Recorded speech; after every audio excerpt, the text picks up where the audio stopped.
Okay, I've been really busy this past week getting ready for a couple shows coming up on back-to-back weekends. We go out and attend the Mesa, Arizona convention, and then the weekend after that is the Carson, California convention. So I've been real busy with that, the eBay auctions, and getting that all straightened out, and kind of looking into some possibilities for some internet-based instructions and whatnot. But that being said, I really have the itch, as I always do when I get away from it for too long, and not stamping anything for like a week is a really long time for me. But I always have the itch to do it, so I thought I would try something here with my Moonlight Duo hybrid inks. Just to, you just got to get something on paper, And for me, if I don't have too much time and I need to just get something down, I just take whatever's on my table here. Now, I don't know, this snowy covered bridge was just on my table, so I thought I would do something with that. And I don't know exactly what I'm going to do, but we'll see when I get there. Okay, let's see here. I'm thinking about some kind of color scheme right now, and with these inks, a lot of times I like to kind of get a background going before I stamp my main images on top of it, and then after I stamp my main images, I kind of fine-tune it with some additional forms. Okay, now what I have right here is a piece of matte paper, okay? Just kind of any kind of matte paper, like a cardstock or something like that would be best. You want something a little bit thicker than, say, something like copy paper, although if all you had was copy paper, then that's what you have to, that's what you have to use, so use whatever you have. And with this pigment ink, a hybrid ink right here, which is a combination of both pigment ink and dye-based ink, you can kind of apply it. I don't know what to compare it to. It's kind of its own entity, but if I was to kind of explain it, to me it seems like something in between an ink and a dry medium, like pastels or something like that, because they spread around pretty nicely, and you can get these different types of textures with it. Okay, that's what it looks like when it's applied onto bare paper, but then when you start building it up, it takes on a kind of a different characteristic. It becomes almost more of a,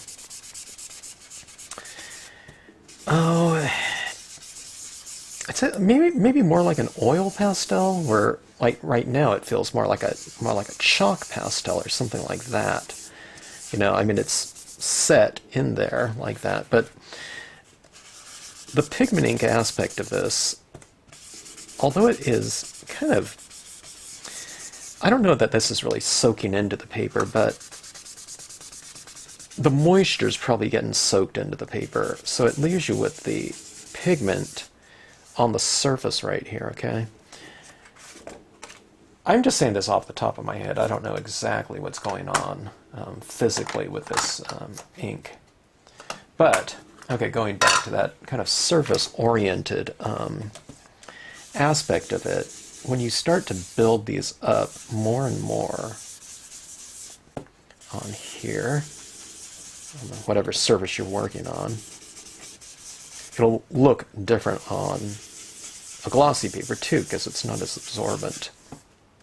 But when you start building this up, it really takes on kind of this different characteristic in that it's not soaking in anymore, and the paper, I'm guessing, gets a little bit super saturated with that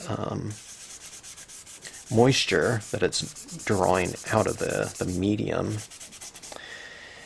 and you start to get this buildup like a really thick buildup on the surface of the paper, which I really like. I like kind of manipulating that that buildup of that medium right up there. It's really fun to kind of go around, and you can kind of push it around, and you can kind of remove some of it because it becomes a very topical application when you're working that into those areas. And I feel it looks like a wet medium. I mean, it is wet, but wetter, almost like maybe like an oil paint or something. There's that kind of that removal kind of aspect of it, where you kind of, it becomes almost like a subtractive process, but you get those little ripples in there like that. These little waves or puddles. You know, maybe puddling would be kind of a good description of it. And I like that look. It looks real kind of, I don't know what the word would be. Fluid. It looks kind of fluid to me, like things are moving on there. And I really like that aspect of it. You know, things can get,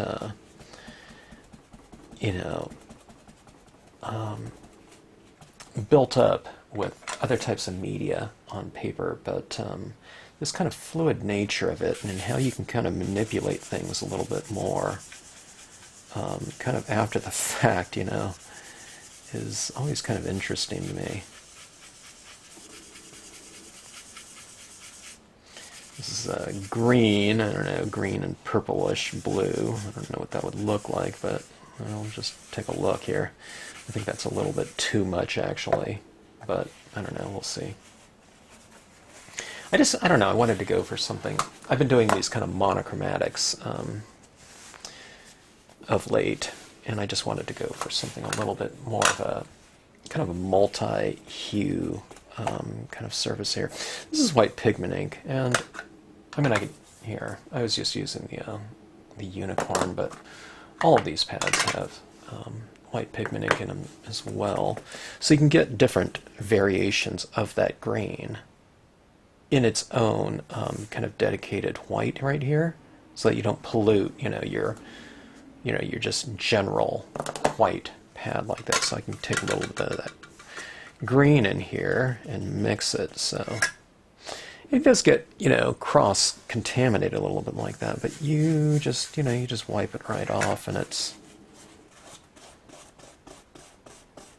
it's fine. So that's why it has that dual pad. Everyone's asking me, and I don't know, I try to answer, but I'm not an expert in this medium. I mean, you could ask me, but I'll give you my opinion, but I really haven't been using these very long to, formulate or come to any real distinct conclusions about any of this. I'm still kind of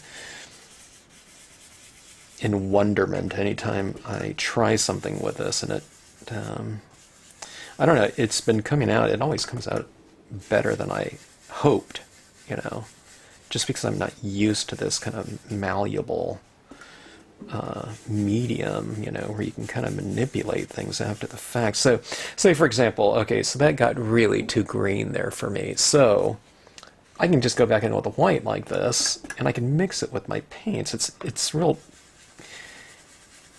that type of ability is usually with things like paints, like acrylics or oil paints here, you can, I mean, with oil, those types of painting things, I mean, you can paint right over something that you've already done completely and obliterate it. You can't really do that with this, but you can certainly change the spirit of that. I mean, that was really super green right there, but I've just gone over it with this white pigment ink like this, right? And it's really changed the spirit of it, okay? Now, what I like to do too now, because of the abilities of these, and it's kind of a real circular process. If you want to, you can go back in with, you know, some of those earlier colors that are now subsurface. They're underneath the surface right there. You can see a little bit of it kind of glowing through right there, can you? Well, that's that blue right there. But let's take this and let's introduce some of this lighter blue into these areas, and let's see what it looks like. Chances are, I believe it'll look different than that color right there, okay? But let's see, I don't know. Yeah, it does, see that? So it allows you to go right back in there.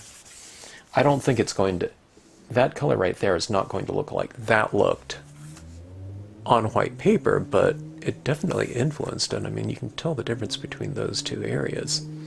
So I kind of like going back into this over the white again, and it's probably mixing with some of that white. Look at that. Is that blue right on top of that really lime kind of green? So it's just kind of, it's really allowing me to go in and maybe re-influence that area with that existing hue, okay? It's like I said, it's different. When I put it down here, it's more of a kind of turquoise or something like that.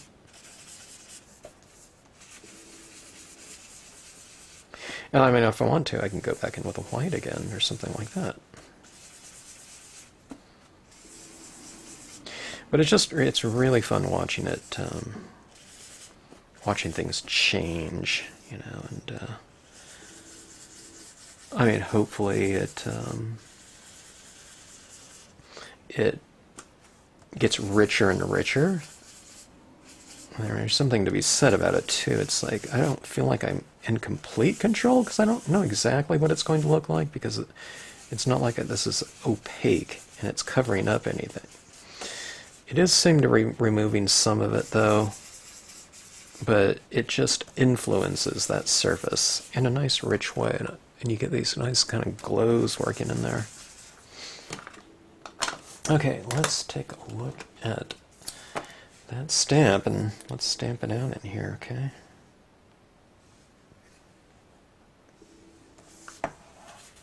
I'm just going to use the black right here. I want to get a different black, though. I think I want to get a Brilliance pigment ink, which is this one right here, this brand. It's by Tsukaneko. I want to get the black Brilliance because it dries really fast. These pigment inks, the way that I use it, that is really coated with ink right now. So it's almost like that ink is floating on that surface there in a way.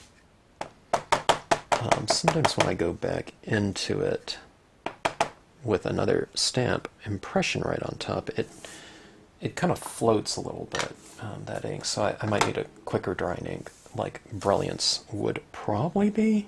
I don't know exactly, but that's what I'm guessing. Okay, so let's go about right here.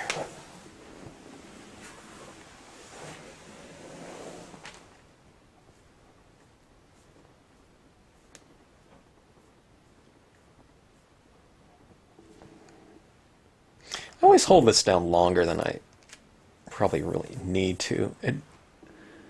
Those inks really give a really great impressions on there. But it's like I said, sometimes it kind of floats and it kind of moves a little bit in between the time when you stamp it and the time when it sets up and dries. So I need to kind of watch that a little bit. But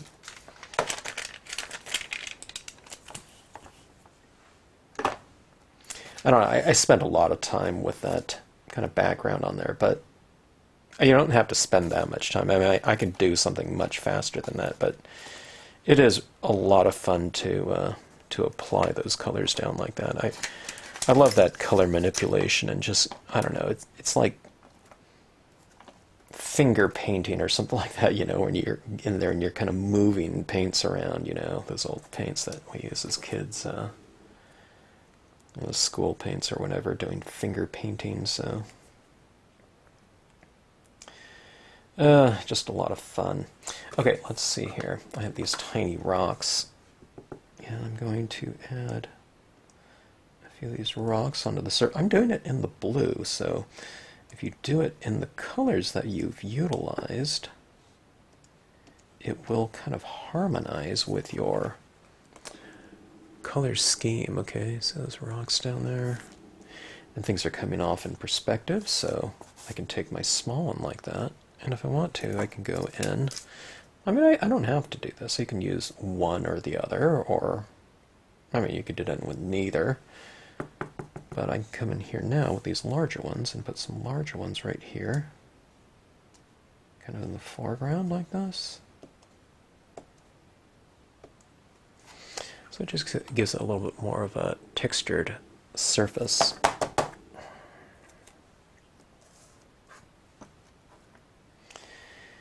Okay, let's see here. Let's do the same thing with some foliage, okay? I have different videos on how to use value to create depth. I won't talk about it too much here, but you can watch those videos, okay? These are the reeds. Why don't I do this one? I'll do it in blues, like this.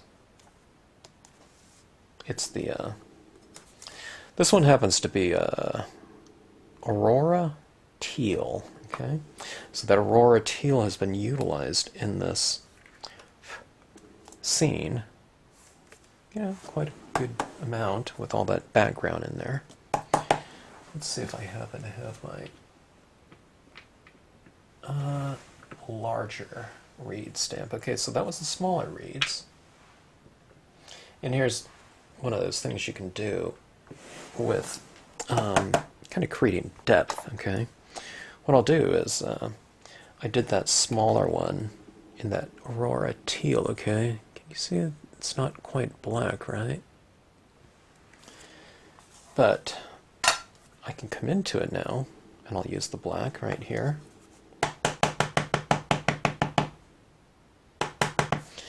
And then I can put some larger reeds right here. Let's say they're closer to us. Okay. Like that. So see how we can kind of create this illusion of depth. See how those ones are a little bit lighter? I mean, these could have all been stamped at the same color. We could have used that teal with all of these, or we could have done those smaller ones in black too, but that just creates that extra little layer of value and thus depth, because darker things are closer to us, often have a different value, okay? Things that are farther off in the distance are often look lighter. If I had a pine tree 5 feet from me, and I was looking at one that was a half-mile away, that 1.5 mile away would, typically be lighter, because that light bouncing off those distant objects have to come through that atmosphere, and particles, and, that light bounces off and is, kind of divided up a lot. Okay, let's see. All right, now, speaking of that, let's talk about some additional depth. Let's go into, here it is right here. This is a tree, leaves it's called. And let's add a little bit more depth, okay? Let's add these pine trees in the background, okay? I'll need to do a little bit of masking, but why don't we do that? Let's go back to that Aurora Teal right here. I don't think I can go with an even lighter one. This one was used in here, but I just think that that's too light for that area in there, okay? So I think this one's the good one to use in terms of creating something that's not quite black, although you can do it in black though, but just something that's a little bit lighter so it'd look a little bit more distant than our main image, okay? Now one of the things I'm going to do right here is I'm going to wipe off. Don't wipe it off completely, just kind of dab it off a little bit, or not. I guess you're wiping it off quite a bit, but just don't wipe all of it off, okay? But wipe a little bit more off the bottom, and then as you transition up, take a little bit less off, okay, so it's really dry, semi-dry, halfway dry, wettest up there. So in theory, it should stamp out dark to light right here because the lighter air, version of it won't stamp out as dark because there's just less ink there. All right, I'm going to mask off this bridge a little bit, like so. I don't think I need to mask off this right down here because I wiped off so much off the bottom, okay?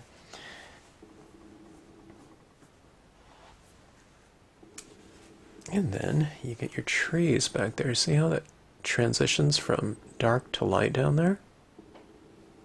But doesn't it look more distant than the covered bridge? And it's just because it's been stamped in a lighter color, okay? Lighter things look farther back in the distance. Okay, let's do that again. We'll ink it up.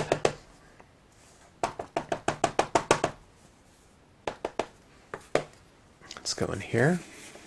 Let's wipe it off quite a bit on the bottom. Transition up. Wiping it off with a dry paper towel too, not a wet one. A wet one would remove all the ink.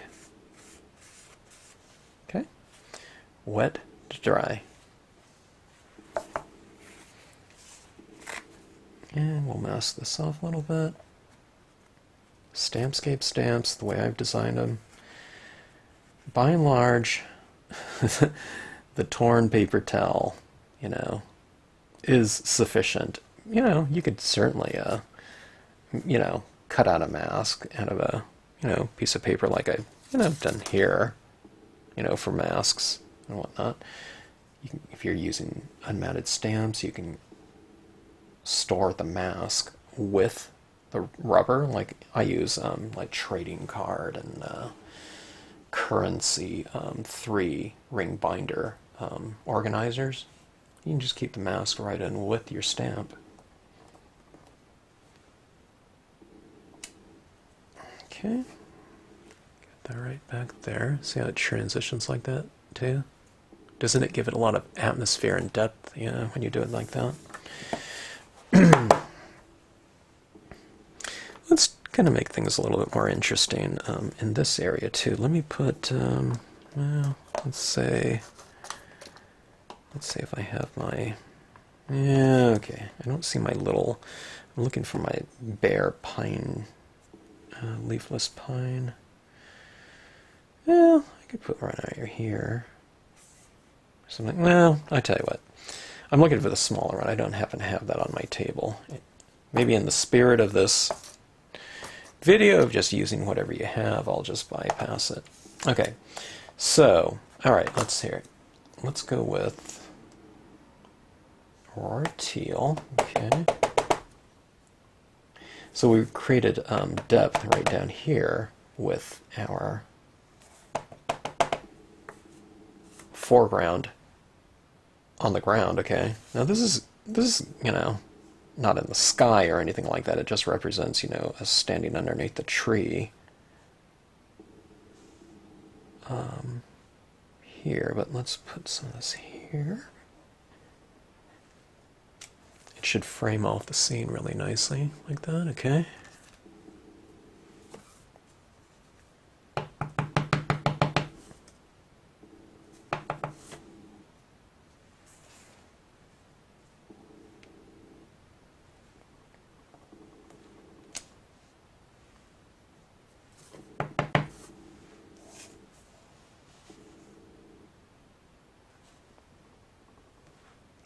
Okay, so we have those teal leaves like that.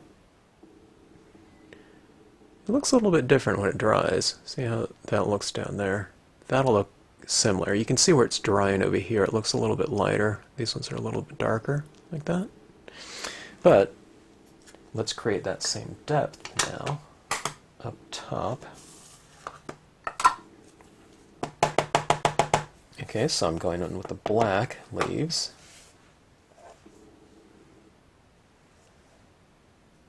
And we'll just kind of offset it a little bit, okay? Don't try to stamp right over the top of, exactly where you did the impression before, so you get something like that.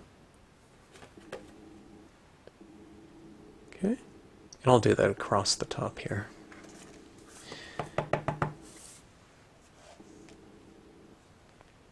Maybe I'll go a little bit more sparse with these darkest ones, okay? I'll kind of, you know, stamp it a little bit higher maybe.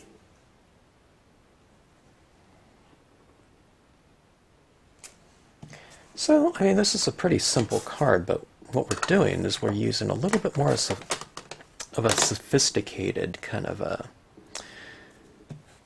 palette in terms of our color choices for our imagery. Okay, instead of stamping all those leaves out in black, we just stamped it in a color in black.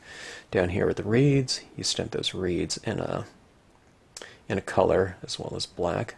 Okay, speaking of that, let's do it. You know, since this, I think that's what this scene has become about. You know, in terms of value, varying values in given areas. Let's go with the black in here. So we have some of those rocks down there were stamped in that teal. Let's put some of these in black, but I'll be a little bit more sparse with the black again. Okay. So there, you get that in this area right here, just to create a little bit more depth.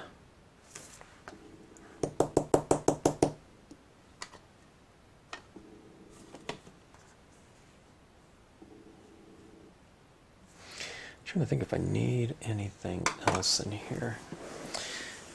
I'm kind of curious. I think that'll blur if I add a little bit of tone onto it with some alcohol pens. I haven't really played around with certain types of media combinations when it comes to the hybriding so far, and something's telling me that this won't work here because I think it'll smear. But let's just try it anyways.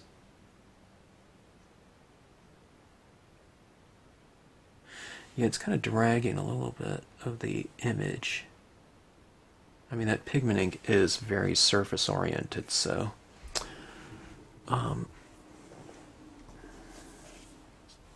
it might be lifting, especially the black. But let me see if I can just kind of do it delicately, and, you know, even if it does drag a little bit, maybe I'll be applying a little bit of gray. This is a biscuit, so it's kind of like a tan. We're just getting a little bit of color in here.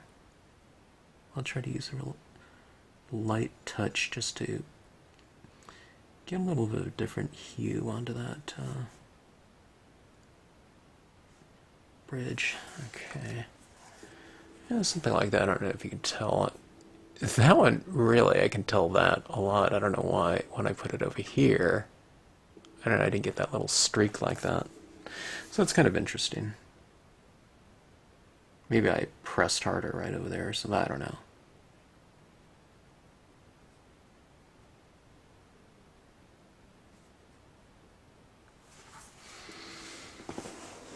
Okay.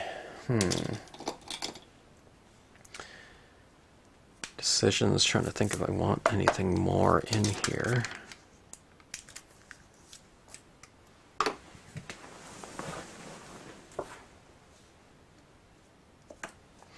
I think that'll do it. I didn't leave any white in here, so I'm going to leave the white pen out of it. I don't know, it is blue. Let me try a little bit of it. This is a Sharpie paint pen. I could try some gel pens on here. I don't know, I'm thinking that the paint pen might be a better choice if I want a little bit of a kind of detailing with this. I don't know, it just seems like kind of a roller ball onto the surface might not do quite as well as something like this.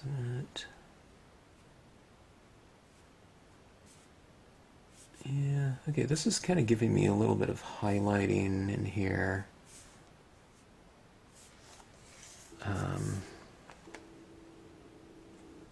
A little bit of light on dark. It's not real dark down there, but let's see if I can get some on these tree limbs or so. You know, just a little bit of, it's just kind of a value change with it in kind of more of a detailed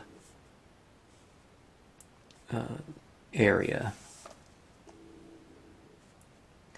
It just, I don't know, it can make the objects a little bit more three-dimensional looking. Okay, let's see. You can see it right on these trees right in here. Okay, so you can see where I'm kind of pointing it out. But, I mean, when you look at it, you know, the viewing distance, it doesn't really stand out too strong, which that's what I kind of want to. I want it to be more subtle, so doing it in blue over white, you know, it's a darker value, so it doesn't stand out quite as much. It's more subtle. It's a subtle thing. You can put some on some of your leaves, maybe.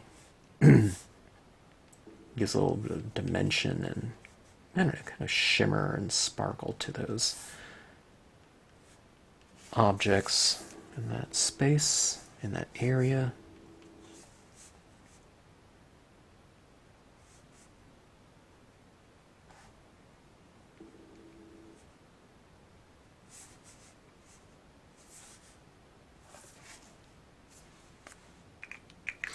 All right, that was kind of fun.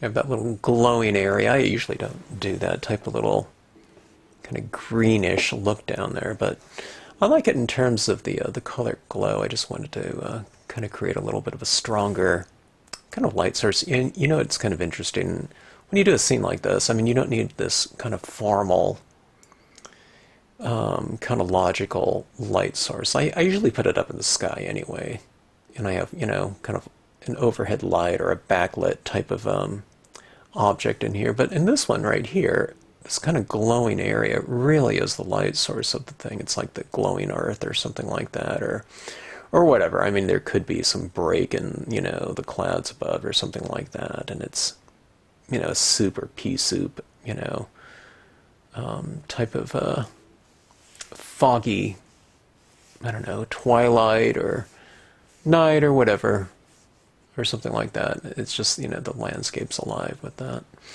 Might be kind of interesting to put little kind of glowing little lights in here, like maybe they would be little fireflies or something.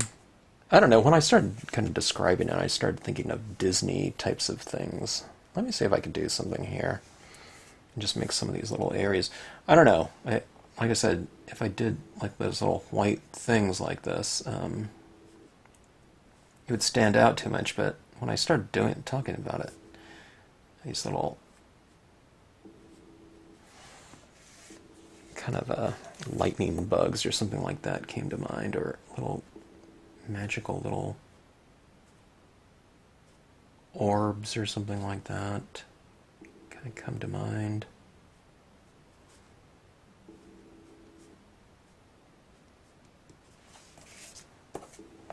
Let's see what I can do here.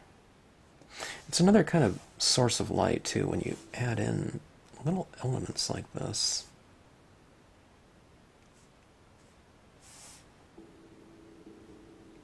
I'm kind of doing some of these dots a little bit larger and a little bit smaller just for distance. It represents distance. Putting some in front of the bridge and maybe in the interior here. You can put little ones kind of hanging out in the grass right down here.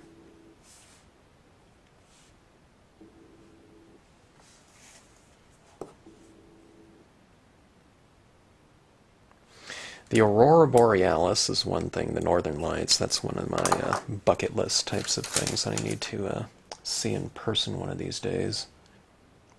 But just some fireflies. I haven't, you know, I don't live in an area where those exist. I don't know, I don't think they're anywhere in the West, are they? So I need to go out and check those out sometime.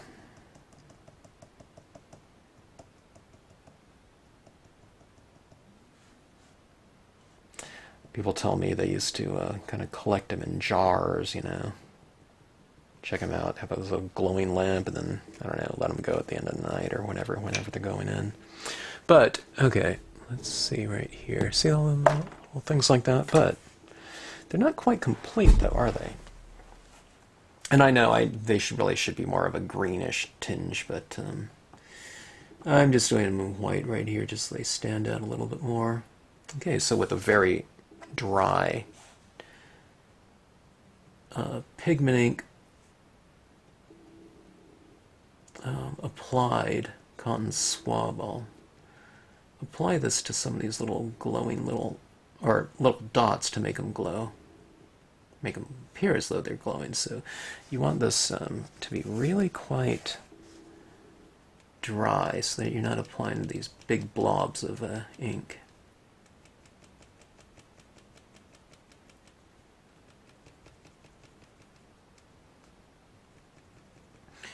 And I'm trying to put some on those really small ones, but those ones represent something, farther off in the distance, so I'll just put a couple dots on those real distant ones, or the smallest ones.